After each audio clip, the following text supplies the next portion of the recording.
তো আপনারা যদি সোশ্যাল মিডিয়াতে অ্যাক্টিভ থাকেন তাহলে আপনারা নিশ্চয়ই জানেন যে লাস্ট কদিন ধরে ইপস্টিন ফাইলস নিয়ে প্রচুর কথাবার্তা হচ্ছে চারিদিকে। ইউটিউব খুলে নিন, ফেসবুক খুলে নিন, টুইটার খুলে নিন, সব জায়গায় সব কথাবার্তা হচ্ছে।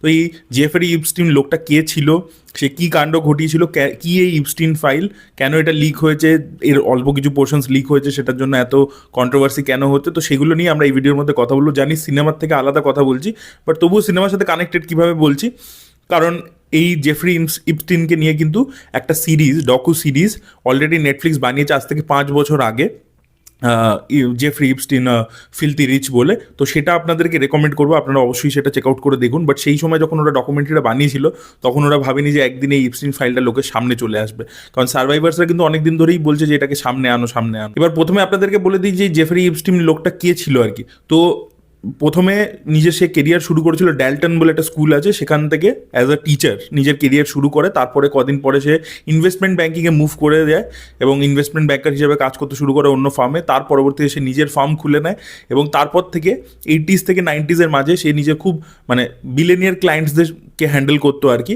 এবং তার বিশাল পৃথিবী জুড়ে আর কি বিভিন্ন সব বড়লোক লোকেদের সাথে বন্ধুত্ব, পলিটিশিয়ানদের সাথে বন্ধুত্ব, তো সেই সব জিনিস তৈরি হয়ে যায় আর কি। তো ও যে টাকা হ্যান্ডেল করেছে তার মধ্যে নানান রকমের অ্যালিগেশন আছে যে সেগুলো ইলিগাল টাকাপত্র ছিল যেগুলো হ্যান্ডেল করতো, এবং সেখান থেকে he has made a lot of money. তো মোদ্দা কথা হচ্ছে তারপরে ও নিজে একটা আইল্যান্ড তৈরি করে, ক্যারিবিয়ানে একটা ওর প্রাইভেট আইল্যান্ড ও নিজের ছিল, এবং সেখানে প্রাইভেট জেটে করে যেতে হতো আর কি। এবং সেই আইল্যান্ডটাকে পেডোফাইল আইল্যান্ড বলা হয়। নেটফ্লিক্সের ডকুমেন্টারিটা যদি আপনারা দেখেন তাহলে ওখানে দেখবেন বারবার ওই আইল্যান্ডটাকে পেডোফাইল আইল্যান্ড বলা হয়। জেফরি ইপস্টিনের ওপর নানান রকমের অ্যালিগেশন আছে যে 18 বছরের থেকে কম বয়সী যারা মেয়ে রয়েছে, 14, 15, 16, তো তাদেরকে বিভিন্নভাবে সে হ্যারাস করেছে সেক্সুয়ালি। এবং সে খালি তাদেরকে এক্সপ্লয়েট করেনি, সে খালি করেনি, সে তাদেরকে সাপ্লাইও করেছে, বেসিক্যালি দালালির কাজ করেছে। এবং তার ক্লায়েন্টস হচ্ছে পৃথিবী জুড়ে বড় বড় বিজনেসম্যান, পলিটিশিয়ানস, তার মধ্যে ফিল্ম স্টার, সেলিব্রিটি অনেকে রয়েছে আর কি সেটার মধ্যে ইনভলভ। এবং সবথেকে খতরনাক ব্যাপার হচ্ছে যে ইউএসের ফর্মার প্রেসিডেন্ট আর কি, বিল ক্লিনটন, তারও নাম উঠে এসছে, তার সাথে এই ইপস্টিনের যোগাযোগ ছিল, ছবি ছিল। প্রিন্স অ্যান্ড্রিউ, পরে আমাদের বিল গেটস, নানান লোকের সাথে আর কি এই ইপস্টিনের যোগাযোগ ছিল। এই জেফরি ইপস্টিনের যে যারা সার্ভাইভার্স, যাদের ওপরে এরকম অত্যাচার ইত্যাদি করেছে সব কম বয়সী মেয়েরা, সে তারা পরবর্তীকালে 2005 নাগাদ থেকে এটার বিরুদ্ধে প্রোটেস্ট করতে শুরু করে। তার বিরুদ্ধে আর কি এটা কেস হয়, এবং তারপরে সে কিন্তু তার কাছে যেহেতু পয়সা ছিল, প্রচুর ইনফ্লুয়েন্স, বুঝতেই পারছেন এত বড় একটা লোক, তার এত ইনফ্লুয়েন্স আছে, তো সে কোথাও একটা আর কি কোর্টের সাথে একটা সেটেলমেন্ট করে নিয়ে 13 মাসের তার মাত্র জেল হয়, এবং তারপরে সে আবার ছাড়া পেয়ে যাবে। তারপরে 2018-তে যখন মি টু মুভমেন্টটা প্রচণ্ড অ্যাক্টিভ হয় তখন আবার ওর ওপর আর কি ইনভেস্টিগেশন শুরু ইত্যাদি হয়, এবং তারপরে ও জেলে ছিল। এবং 2019 সালে জেলে হঠাৎ করে রহস্যময়ভাবে ও মারা যায় আর কি। ঠিক আছে, লোকে বলছে সুইসাইড, অনেকে বলেছিল সুইসাইড, অনেকে বলে এমনি মারা গেছে। এখন নানান রকম কনস্পিরেসি থিওরি আছে, এবং কেউ বলে একটা কনস্পিরেসি থিওরি এটা আছে যে ওকে মার্ডার করিয়ে দেওয়া হয়েছে, যে ও বেঁচে থাকলে ওর কাছে নাকি একটা ফাইল আছে যেটা দিয়ে ও বিভিন্ন এই যারা ইনফ্লুয়েন্সিয়াল লোকজনরা ওর আইল্যান্ডে এসছে, ওর ওই ট্রাফিকিংয়ের পার্ট হয়েছে, যাদেরকে ও সাপ্লাই দিয়েছে বেসিক্যালি, তো তাদেরকে ও ব্ল্যাকমেল করতো, এবং তারাই নাকি ওকে মেরে ফেলেছিল। তো 2019 সালে সে আর কি জেলের মধ্যে মারা যায়, এবং তারপর থেকে নানান রকম রহস্য ইত্যাদি সেটাকে কেন্দ্র করে আছে, যেটা আপনাদেরকে বললাম। তো তার পরবর্তীতে 2020 সালে নেটফ্লিক্স এই ডকুমেন্টারি বানিয়েছে। তারপরে এছাড়াও আরও একটা সিরিজ হয়েছে যেখানে যার সার্ভাইভার্স তারা কিন্তু সেটাকে নিয়ে বলেছে যে তারা কীভাবে সার্ভাইভ করেছে 6-7 জন মিলে, সেই একটা ডকুমেন্টারি আছে। ওটা আমি দেখিনি, আমি নেটফ্লিক্সের একটা কাজটা দেখেছিলাম।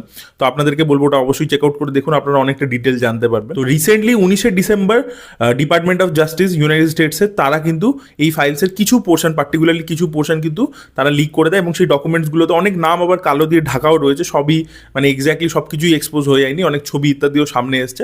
এবং সব থেকে অবাক বিষয় হচ্ছে যে ডোনাল্ড ট্রাম্পেরও ছবি, ইপস্টিনের সাথে তার যোগাযোগ আছে, সেরকম জিনিসও কিন্তু সামনে এসছে। তারপর থেকে আর কি পুরো সোশ্যাল মিডিয়া চারিদিকে তোলপাড় হয়ে যাচ্ছে যে এই ফাইলসের বাকি ডেটাও সবাই বলছে সামনে আনো আর কি, এবং বলা হচ্ছে যে পুরো পৃথিবী জুড়েই নাকি তার ক্লায়েন্টস ইত্যাদি রয়েছে, তো তারা সবাই আর কি সামনে এক্সপোজ হয়ে যাবে, সেই ধরনের জিনিসপত্র হবে। তারপর ডোনাল্ড ট্রাম্প আর কি একটা স্টেটমেন্ট দিয়েছে যেটার ওপর লোকের রাগারাগি করছে যে আমি চাই না যে এটা সামনে আসুক। আর ট্রাম্প একসময় কিন্তু, ট্রাম্পের যে রিপাবলিকান যারা আছে তারা কিন্তু ডেমোক্র্যাটসদের বিরুদ্ধে এটাকে নিয়ে প্রচুর প্রচার করছে যে ডেমোক্র্যাটসরা এটার পিছনে ছিল, এবং রিপাবলিকানরা চায় আর কি লিস্টটাকে সামনে নিয়ে আসবে, এ করবে। কিন্তু তারপরে নিজেরা জেতার পর থেকে কিন্তু সেটাকে সামনে আনছিল না, এবং তারপরে বলছিল যে ভুলে যাও ভুলে যাও, জুমলা টাইপের ছিল বেশি। এখন কিন্তু ট্রাম্প এই স্টেটমেন্টটা দিয়ে ফেসে গেছে। এবং আপনাদেরকে বলে রাখি, ইলন মাস্ক কিন্তু অনেকদিন ধরেই ট্রাম্পকে নিয়ে এগুলোর উপর কমেন্ট করছিল যে ট্রাম্প একসময় প্রচুর এটা নিয়ে কথা বলেছে, এখন জিনিসটাকে সবাইকে বলছে ভুলে যেতে।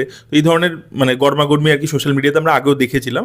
তো ফাইনালি আর কি কিছু পোর্শনস লিক হয়েছে, তারপর ট্রাম্প এরকম দিচ্ছে। আর সার্ভাইভার্সদের বক্তব্য হচ্ছে যে অল্প কিছু পোর্শন কেন বার করলে, সবটাই বার করো, সবটাকেই আর কি ডিক্লাসিফাই করে দাও, সবটাকেই লোকের সামনে নিয়ে আসো, তবেই আর কি আমরা বিচার পাবো কোথাও গিয়ে। তো এই নিয়ে আর কি পুরো পৃথিবী এখন তোলপাড় এই এপস্টিন ফাইলকে নিয়ে, যে এক্স্যাক্টলি এতে কার কার নাম রয়েছে, কোন কোন সেলিব্রিটি, কোন কোন পলিটিশিয়ান, কোন কোন বিজনেসম্যান, তাদের নাম ইত্যাদি রয়েছে।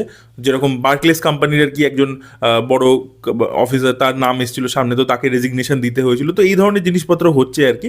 তো দেখা যাক আপনাদের কি মনে হয়, ইন্ডিয়া থেকে কারোর নাম থাকতে পারে?